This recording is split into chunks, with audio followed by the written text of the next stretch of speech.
अमेठी इनकी खानदानी कॉन्स्टिट्यूंसी थी, वहीं से जन्म हुआ नेहरू और गांधी परिवार का।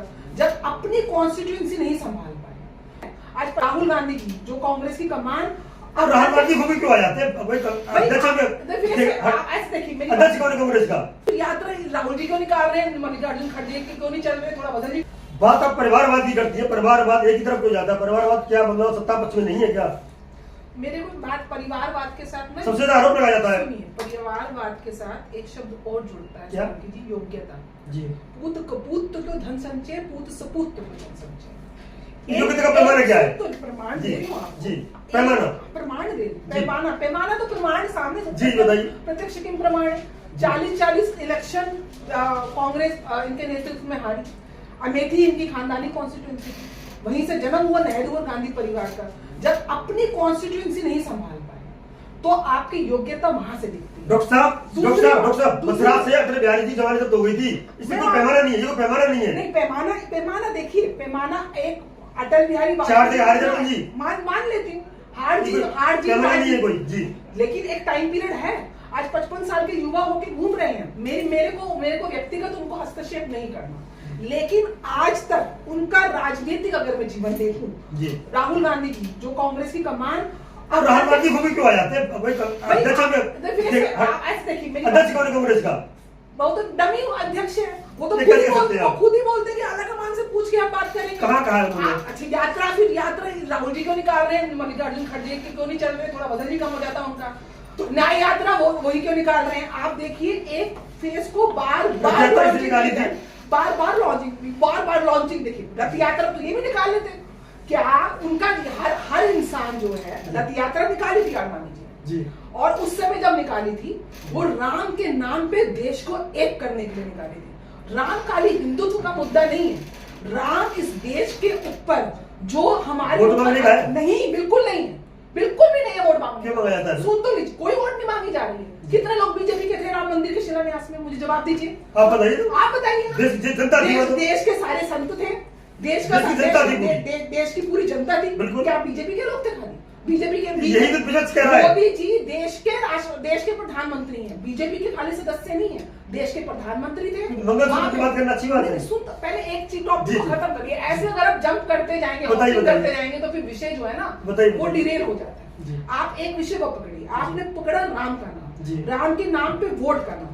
मुझे एक बात बताओ, क्या राम मंदिर का मुद्दा 1947 से प्रारंभ हुआ है? 500 साल का मुद्दा है ये। हमारे जो ऊपर गुलामी का प्रतीक, जो काला हमारा इतिहास, उसका वो प्रतीक है। क्यों मुगलों ने हमारे हिंदू मंदिर और आस्थाओं के बगल में जाकर ही मस्जिदें बनाई? क्या पूरे उस समय तो जमीन राजाओं करते थे उस समय तो? नहीं, राजाओं की तो क्या गलती नहीं, डर गए ना। तो वो आतंक के प्रतीक और हमारी गुलामी के प्रतीक का अंत है राम मंदिर। राम मंदिर हिंदुत्व की जो हमारी आस्था है उसका प्रतीक है, देश के स्वाभिमान का प्रतीक है, देश की भक्ति की शक्ति की जीत है। वहाँ पे हिंदू और मुसलमान की जीत नहीं है, वहाँ पे हिंदुस्तान की जीत है। भारत की जीत है, सब हर व्यक्ति कहता है, हर व्यक्ति कहता है भारत की जीत है ये, अभी भारतीय जनता की जीत है ये। मनमोहन जी का एक वक्तव्य आ रहा है जी, पर्टिकुलरली मुस्लिम माइनॉरिटी में भी पर्टिकुलरली मुस्लिम को हाईलाइट करते हुए, चाहे वो वक्फ की प्रॉपर्टीज हो। जब आपने देश, मुझे एक बात चेक किया, मुझे नहीं चेक किया, मैं बताऊं जी। आपने जब देश का बंटवारा ही हिंदू मुसलमान के नाम पे किया, एक मिनट को मेरी बात, जी, जब हिंदू मुसलमान के नाम पे बंटवारा कर दिया, उसके बाद भी जो मुसलमान रह गए। अच्छा मुझे एक बात बताओ, यहाँ से 20% हिंदू गए थे वहां पे, उनके मंदिरों को ध्वस्त किया गया, उनकी बहन बेटियों की आबरू लूटी गई, उनको फोर्सफुली कन्वर्ट किया गया। 20 के आज 1% हिंदू हमारे पाकिस्तान में नहीं है, वहां से सिर्फ 2% आए हैं इस समय। आज 2 के 20% हो गए। आज अगर 75 साल में मुस्लिम, उसमें 10 साल मोदी जी के भी हैं जी। अगर आज 3 तलाक से मुस्लिम महिलाओं को आजादी मिली है तो वो मोदी जी के कार्यकाल में आजादी मिली है। आज अगर केंद्र से कोई भी जन कल्याण योजना जाती है, क्या वो आपका या मेरा जाति का या धर्म का कार्ड देके जाती है? क्या आप इन सड़कों पे जब गाड़ी चलाते हो, क्या आपसे जाति का कार्ड है, धन का कार्ड पूछती है? क्या जब आप उज्ज्वला योजना के माध्यम से उस महिला के घर जो पहले चूल्हे की लकड़ी में धुएं में आके काली करती थी, आज अगर वो एलपीजी का सिलेक्शन उससे अपना खाना बना रही है, क्या वो जाति की बात करती है? 25 करोड़ लोगों को गरीबी रेखा से अगर कराया है, गरीबी का मापदंड क्या है? क्या आपको 2 वक्त की रोटी मिल रही है, आपको पानी मुहैया कराया, आपको बेसिक सुविधा? आपने 25 करोड़ बीच बात सुन लीजिए, गरीबी रेखा की जो 25 करोड़ के ऊपर की बात करती है, प्रति व्यक्ति आय कम हो गई, सारे इंडेक्स में गरीबी में भारत पीछे चला गया। कौन सा इंडेक्स अंतरराष्ट्रीय स्तर पर से भारत ऊपर गया? ये वो इंडेक्स है जो भारत विरोधी ताकतें, चाहे वो हिंडनबर्ग रिपोर्ट, आप अपने ही वेल्थ क्रिएटर को, अपनी ही ताकत को, देश की ही ताकत को आप उसको बार बार अटैक करते हो। तो ये अटैक कौन कर रहा है? देश विरोधी ताकतें कर रही हैं। ये जॉर्ज सोरोस का, आज हम दिल्ली में बैठे हैं, केजरीवाल जी के ऊपर खालिस्तानी फंडिंग का पूर्ण रूप से 134 टॉपिक इसलिए कह रही हूँ कि अगर राहुल गांधी अगर चाइना कम्युनिस्ट पार्टी के साथ एमओयू साइन करते हैं, आप मेरे कुछ नहीं है राहुल गांधी बोला कुछ नहीं है, वो किस अधिकार से किया MOU sign Chinese community party के साथ? क्या था उस एमओयू में? एजेंसी क्या कर रही थी? एजेंसी जेल में क्यों डाला उसको? बिल्कुल, आज तो जेल में जुडिशरी प्रक्रिया है, यही जुडिशरी प्रक्रिया है, यही तो मैं कह रही हूँ। वो तो कहते हैं कि इन्होंने अदालतें, इन्होंने सुप्रीम कोर्ट इनके हाथ में, ईडी इनके हाथ में, ईवीएम की बात करते हैं। मतलब जहां जीते तो हम, हारे तो ईवीएम। अब भैया हिमाचल में ईवीएम क्यों ठीक और खराब हो गई? कैसे ठीक हो गई? कर्नाटका में कैसे ठीक हो गई? और कैसे वो तो रक्षा को लगे थे कि एक आध मतलब होते टुकड़ा डाल देते हैं, टुकड़ा छोटे-छोटे स्टेटों का, इससे मतलब आरोप लगा सके। बाकी होती है साफ-साफ कहते हैं अखिलेश यादव बहस सुन लीजिए, लंबी छोड़िए। 4 जून को सारा चिट्ठा आ जाएगा। 4 जून तक आप विपक्ष ने जो बोलना है बोलिए, 4 जून को सारा आंकड़ा सामने आ जाएगा। सच्चाई ये है कि देश, चाहे वो राम मंदिर का मुद्दा हो, चाहे धारा 370 हो, चाहे केंद्र से निकली हुई लोक कल्याण की नीतियां हो, शौचालय से लेके स्वच्छ भारत अभियान से लेके चंद्रयान पे तिरंगा फहराने तक, सर्जिकल स्ट्राइक से लेके एयर स्ट्राइक से लेके भारत में स्वनिर्माण हथियार बनाने तक, इनके शासनकाल में बंदूक की एक गोली भी बाहर से आती थी। आज भारत देखिए सबसे बड़ी क्रांति, आज अगर बात सुन लीजिए, सुना रही है आज देश की लाल चौक पर पाकिस्तान के नारे लगते थे, आज तिरंगा। वो ठीक है, आपकी बात मान ली। सबसे पहले मतलब क्रांति कहां से हुई? कंप्यूटर क्रांति कौन लाया? क्यों भूल जाते हैं आप उसे? डिजिटल क्रांति कहां शुरुआत हुई? पहली बार एटीएम आए थे, विरोध किया था उन्होंने, एटीएम का छोटे विरोध किया था। मैं ना तो इंदिरा गांधी का विरोध करने बैठी हूँ, मेरे लिए वो भी माननीय है, मेरे लिए सुन लीजिए बात तो पूरे, मेरे लिए राजीव गांधी भी माननीय है, मेरे लिए राहुल गांधी भी माननीय है। ये 10 साल में जो स्केल है, जो परसेंटेज है, जो मार्जिन है, और जो उसके साथ आधुनिक टेक्निक के साथ, आज इन्हीं के सांसद लोकसभा में बोलते थे, जब डिजिटल इंडिया की मोदी जी बात करते हैं, सुन लीजिए आप भी, लोकसभा आधुनिक ज्ञान सुनिए आप।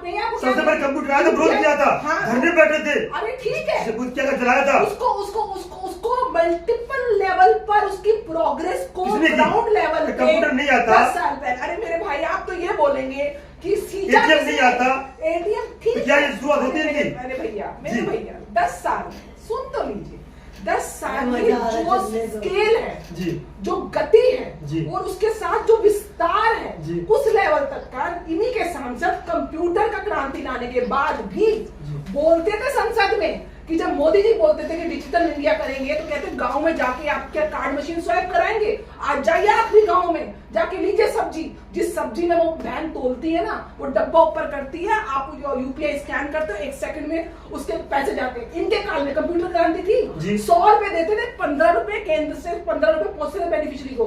आज तकनीक नहीं आई भैया, टेक्निक जो थी, यूटिलाइज किसने किया?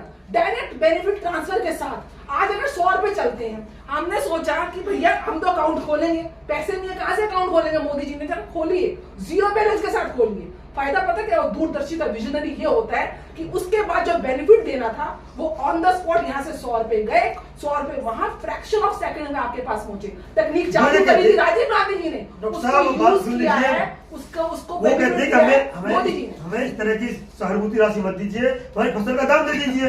सिंपल सी बात है, दाम क्यों नहीं दे रहे आप? ऐसा है जी, यही किसान है जी, यही किसान खाली पंजाब में तो नहीं है, नहीं पूरे देश में, पूरे देश में आंदोलन का अब एक अभी तो टोकेगा।